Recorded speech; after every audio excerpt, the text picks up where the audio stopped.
এই তো মোহাম্মদ ইউনুস সাহেব মস্ত বড় একটা ভুল করে ফেললেন। মানে তাড়াহুড়ো করতে গিয়ে এই শেষ ফিনিশিংটা দিতে গিয়ে কি ভুল করে ফেললেন। সেনাপ্রধান এবার টেনে হিঁচড়ে ওই গদি থেকে নামিয়ে নিয়ে আসবে, দেশের জনগণ নয় সেনাবাহিনীই নামিয়ে নিয়ে আসবে। পদত্যাগের খবরটা কার মুখ দিয়ে আসছে? নাহিদের মুখ দিয়ে আসছে। এখানে টোটাল খেলার আয়োজন বিএনপি। তো সেখানে এত কিছু হয়ে গেল, আমরা ডক্টর মোহাম্মদ ইউনূসের কাছ থেকে কোনো একটা বক্তব্য পেলাম না। বাংলাদেশ সময় সন্ধ্যায় বৈঠকে বসবেন বিএনপি এবং জামাতের শীর্ষ নেতারা, আর সেই বৈঠকে নতুন উপদেষ্টা পরিষদের ঘোষণা। অন্তর্বর্তীকালীন সরকারের সকল উপদেষ্টাকে পদত্যাগ করাবে। বরং এই সরকারকে দুর্বল করার জন্য সবচাইতে যদি একজন ব্যক্তি দায়ী থাকে তার নাম ডক্টর আসিফ নজরুল। সুপ্রিয় দর্শক, আসসালামু আলাইকুম। আশা করছি সবাই ভালো আছেন। আপনাদের দোয়ান ভালোবাসায় আমরাও ভালো আছি। দর্শক, আমাদের ভিডিওর প্রথম অংশ থেকে বুঝতে পেরেছেন আসলে কোন দিক কোন বিষয়টি ইঙ্গিত করছে। তাই আমি এই বিষয় নিয়ে আর বেশি কথা বলবো না, চলুন দেখে আসি আজকে সেই কাঙ্ক্ষিত ভিডিওটি।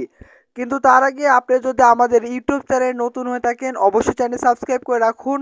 চলুন আমরা দেখে আসি মূল ভিডিও, তারপরে আবারও কথা বলছি ভিডিওর সম্পর্কে। ইউনুস সাহেব মস্ত বড় একটা ভুল করে ফেললেন। মানে তাড়াহুড়ো করতে গিয়ে এই শেষ ফিনিশিংটা দিতে গিয়ে কি ভুল করে ফেললেন। এতদিন আমরা যেটা শুনে আসলাম, যে গুঞ্জনগুলো শুনছিলাম, যে সেনাবাহিনীর মধ্যে কোনো একটা কারণে দুটো পক্ষ আলাদা আলাদা ভাগ হয়ে গিয়েছে, সেনাবাহিনীর মধ্যে একটা দ্বন্দ্ব সৃষ্টি হয়েছে এবং সেনাপ্রধান আপনার এই সরকারকে আর বিশ্বাস করতে পারছে না। সেনাপ্রধান আগের মতো আপনার এই সরকারকে আর সমর্থন দিচ্ছে না। এই যে একটা গুঞ্জন আমরা গত 3-4 মাস ধরে শুনে আসছিলাম, সেই গুঞ্জনটা আপনার নিয়ন্ত্রিত মিডিয়া বারবার গুজব বলে ধামাচাপা দেওয়ার চেষ্টা করেছে। কিন্তু গতকাল সন্ধ্যা থেকে যে নাটকটা আপনি সাজিয়েছিলেন, সেই নাটকের একদম শেষ ফিনিশিংটা আজকে দুপুরে দেওয়ার সময় আপনি কি মস্ত বড় ভুল করে ফেললেন। কারণ আপনার এই ভুলের মাধ্যমে আমরা দেশবাসী সবাই বুঝে গেলাম, জেনে গেলাম যে সেনাপ্রধান জেনারেল ওয়াকারুজ্জামান আর আপনার এই সরকারকে সমর্থন দিচ্ছে না। সেই জন্যই তো আপনি এই কথাগুলো আজ জাতির সামনে বলেছেন যে সেনাবাহিনী রাজনীতিতে নাক গলাতে পারবে না। আজকের দুনিয়ায় কোনো সভ্য দেশের সেনাবাহিনী রাজনীতি করে না। তাই ডিসেম্বরের মধ্যে নির্বাচনের বক্তব্য সেনাপ্রধান জুডিশিয়াল কারেক্টনেস রক্ষা করতে পারেনি। গতকাল সন্ধ্যাবেলা থেকে যে নাটক শুরু করেছে মোহাম্মদ ইউনুস সাহেব, সেই নাটকের ফিনিশিং দিয়েছে আজ দুপুরে। কে দিয়েছে? আপনার ফয়েজ আহমেদ তৈয়ব, প্রধান উপদেষ্টার ডাক, টেলিযোগ ও তথ্য প্রযুক্তি বিষয়ক বিশেষ সহকারী। তিনি তার ব্যক্তিগত ফেসবুক পেজে দেওয়া একটি পোস্টে তিনি লিখে জানিয়েছেন, এই ফিনিশিং টাচ দেওয়ার যে বিষয়টা মোহাম্মদ ইউনুসের পদত্যাগ করবেন না, সেই বিষয়টা জানিয়েছেন। দর্শক, আমি একটা জিনিস তো বুঝতে পারছি না, তিনি পদত্যাগ করবেন এটা নাহিদ ইসলামের মাধ্যমে জানালেন। নাহিদ ইসলাম এসে বিবিসি বাংলাকে বলল, সারা দুনিয়ায় খবরটা ছড়ালো। তিনি পদত্যাগ করবেন না এটা হচ্ছে তার বিশেষ সহকারীর মাধ্যমে জানাচ্ছে, এবং বিশেষ সহকারী তার ব্যক্তিগত ফেসবুক পোস্টে এই কথা জাতির উদ্দেশ্যে জানাচ্ছেন যে পদত্যাগ করছেন না। অথচ বিগত প্রায় 24 ঘন্টা হতে যায়, 24 ঘন্টায় দেশ তোলপাড় হয়ে গেল, মোহাম্মদ ইউনুস সাহেব পদত্যাগ করছেন। সুতরাং এরকম একটা বিষয় জাতির সামনে ক্ল্যারিটি দেওয়ার জন্য তিনি তার ব্যক্তিগত সহকারীকে বেছে নিয়েছেন এবং ফেসবুক পোস্টের মাধ্যমে এটা জানানো হচ্ছে। কেন ডক্টর মোহাম্মদ ইউনুস সাহেবের কি হাত পায়ে কি কোনো ব্যামো হয়েছে? ফটফট করে তো বিদেশে চলে যান, এইখানে চলে যাচ্ছেন, ওইখানে চলে যাচ্ছেন, এত ইংরাজিতে বড় বড় ঘন্টার পর ঘন্টা ভাষণ দিচ্ছেন। আর আজ দেশের মানুষ যখন ধোঁয়াশায় রয়েছে, তাদের সামনে কোনো পরিষ্কার রাস্তা তারা দেখতে পাচ্ছে না যে সিদ্ধান্তটা আসলে কি, সেখানে কেন ডক্টর মোহাম্মদ ইউনুস নিজে এসে জাতির কাছে এই বিষয়টা ক্লিয়ার করছে না?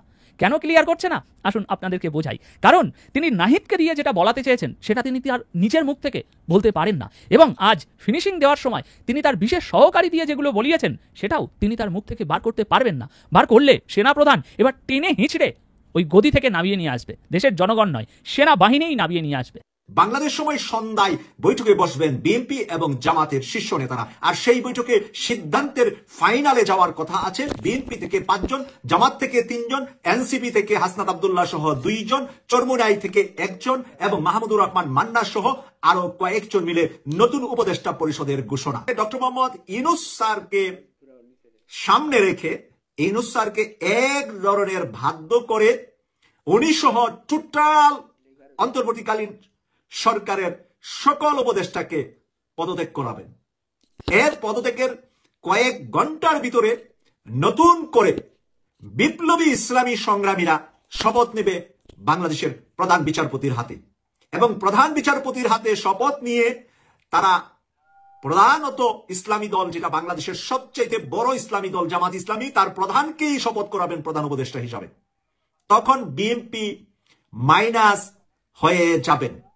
শনিবার রাতের ভিতরে যদি বিএনপি এই প্রস্তাবে, বাহ্যিক প্রস্তাবে বাহিরগতভাবে যেই প্রস্তাবটা আপনারা শুনতেছেন দেখতেছেন, যেই প্রস্তাবটা নিয়ে আমি কথা বললাম যে প্রথমত হলো বাহ্যিক নিউজ দিচ্ছি, সেই বাহ্যিকের ভিতরে যদি বিএনপি কোন ধরনের গাদ্দারি করে, কোন ধরনের মানে বলে, তাহলে 48 ঘন্টা পরে আপনারা দেখতে পাবেন বা 72 ঘন্টা পরে আপনারা দেখতে পাবেন যে বাংলাদেশের কোন পাওয়ারে কোথাও বিএনপি নাই, সব জায়গা থেকে বিএনপি মাইনাস চলে আসবে।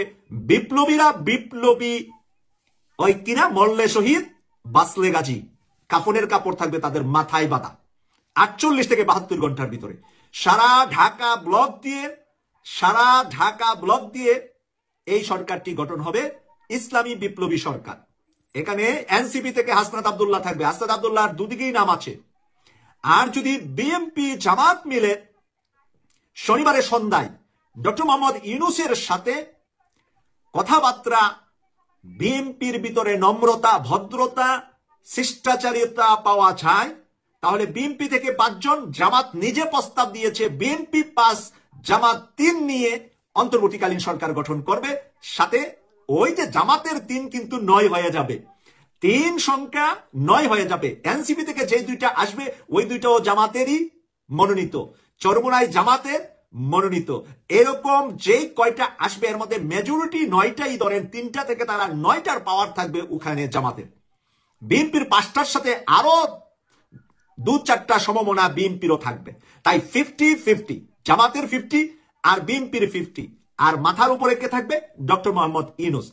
তার সাথে শুধু তাই নয়, এই সংবিধান বাতিল করে কি করতে হবে? এই সংবিধান বাতিল করে জুলাই ঘোষণাপত্র দিতে হবে। আগামীকাল সন্ধ্যা শনিবারে এই সিদ্ধান্ত বিএনপি নিতে না পারলে বিএনপির রাজনীতির কবর রচনা হবে আগামী 48 থেকে 72 ঘন্টার ভিতরে বাংলাদেশে।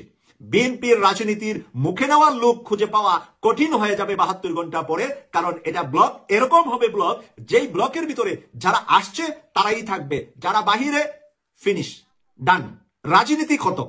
রাজনীতি করার আর কোনো স্কুবই দেওয়া হবে না, কোনো পলিটিক্যাল অ্যানালাইজ করার কোনো পলিটিক্যাল অ্যানালাইজ তো বাংলাদেশের ভিতরে থাকবে না, কোনো পলিটিক্যাল পক্ষ নিয়ে কথা বলারও কোনো সুযোগ থাকবে না। একটাই পক্ষ থাকবে, সেটা হলো বিপ্লবীদের পক্ষ। গ্যাং অফ 7, 7 জনের একটা অশুভ চক্র প্রধান উপদেষ্টাকে ঘিরে রেখেছে। তারা ডক্টর মোহাম্মদ ইউনূসকে রাজনৈতিক দল এবং সুপ্রিয় দর্শক, আশা করছি সম্পূর্ণ ভিডিও দেখেছেন। দর্শক, আসলে সম্পূর্ণ ভিডিও দেখে বুঝতে পেরেছেন আসলে কোন দিক কোন বিষয়টি ইঙ্গিত করছে। দর্শক, আপনারা ইতিমধ্যে জানেন বাংলাদেশের প্রেক্ষাপট কিন্তু খুব ভালো না। দর্শক, রাজনীতির যে প্রেক্ষাপট রয়েছে, আমাদের ভিডিওর প্রথম অংশ বা লাস্ট পর্যন্ত দেখে বুঝতে পেরেছেন কোন বিষয়ের দিকে ইঙ্গিত করছিল। দর্শক, এই বিষয় নিয়ে আপনার মূল্যবান মতামত অবশ্যই কমেন্টস করে জানিয়ে দিন।